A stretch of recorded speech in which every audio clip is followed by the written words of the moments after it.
முதுமை வரமா சாபமா? நம்மை சிந்திக்க வைக்கக்கூடிய சிறப்பான சிறுகதை. மாலை நேரம். சூரியன் மெதுவாக மறைந்து கொண்டிருந்தான். வீட்டின் முன் இருந்த பழைய மர நாற்காலியில் ராமசாமி தாத்தா அமைதியாக அமர்ந்திருந்தார். கையில் ஒரு பழைய கடிகாரம், கண்களில் எண்ணங்களின் பெருங்கடல். தாத்தா என்று ஓடி வந்து அழைத்தான் அவர் பேரன் அர்ஜுன். என்னடா கண்ணா? தாத்தா மெதுவாக புன்னகைத்தார். ஸ்கூல்ல டீச்சர் கேட்டாங்க, முதுமை வரமா சாபமான்னு. எனக்கு புரியல, நீ சொல்லுவியா என்று கேட்டான். தாத்தா சிரித்தார். அது ஒரு பெரிய கேள்விடா. ஆனா உனக்காக ஒரு கதை சொல்றேன், கவனமா கேள் என்றார். ஒரு சிறிய கிராமம். அந்த கிராமத்திலே ராஜன் என்று ஒரு மனிதர் இருந்தார். இளமையில் மிகவும் புத்திசாலி, உழைப்பாளி, குடும்பத்திற்காக உயிரையும் கொடுப்பார்.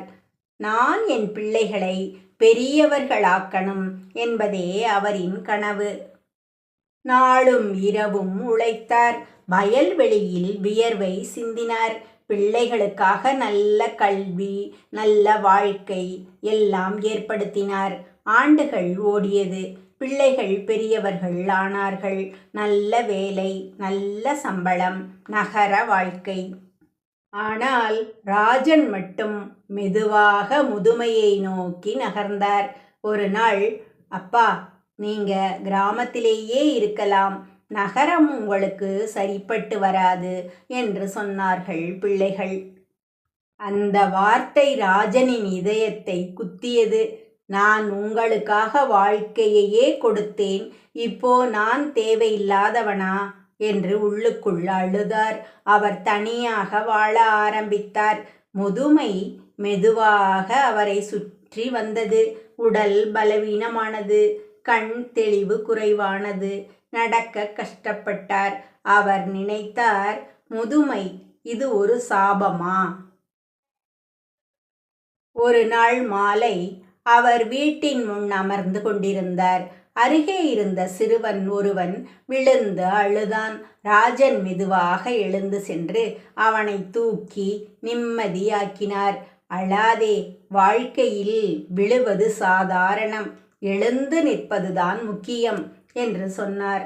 அந்த வார்த்தைகள் அந்த சிறுவனின் வாழ்க்கையை மாற்றியது. அவன் தினமும் ராஜனிடம் வந்து பேச ஆரம்பித்தான். தாத்தா, இன்னொரு கதை சொல்லுங்க என்று கேட்பான். ராஜனின் முகத்தில் மீண்டும் ஒரு புன்னகை மலர்ந்தது. அவர் உணர்ந்தார், என்னிடம் இன்னும் கொடுக்க நிறைய இருக்கிறது என்று. அந்த கிராமத்திலே எல்லா குழந்தைகளுக்கும் அவர் ஒரு வழிகாட்டியாக மாறினார். அவரது அனுபவம் அவர்களின் எதிர்காலமாக மாறியது. ஒரு நாள் ராஜனின் பிள்ளைகள் கிராமத்துக்கு வந்தார்கள். அவர்கள் பார்த்தது, அவர்களின் தந்தை தனியாக இல்லை, அவரை சுற்றி 10க்கும் மேற்பட்ட குழந்தைகள். சிரிப்பு, மகிழ்ச்சி. அப்பா, நீங்க இவ்வளவு சந்தோஷமா இருக்கீங்களே என்று கேட்டார்கள். ராஜன் மெதுவாக சொன்னார், முதுமை சாபம் இல்லை, அதை எப்படி பார்க்கிறோம் என்பதுதான் முக்கியம் என்றார். தாத்தா கதையை முடித்தார். அர்ஜுன் ஆழமாக யோசித்தான். அப்படின்னா தாத்தா, முதுமை வரமா என்று கேட்டான். தாத்தா சிரித்தார். முதுமை ஒரு வரம், அது அனுபவத்தை தரும், வாழ்க்கையை புரிய வைக்கும் என்றார்.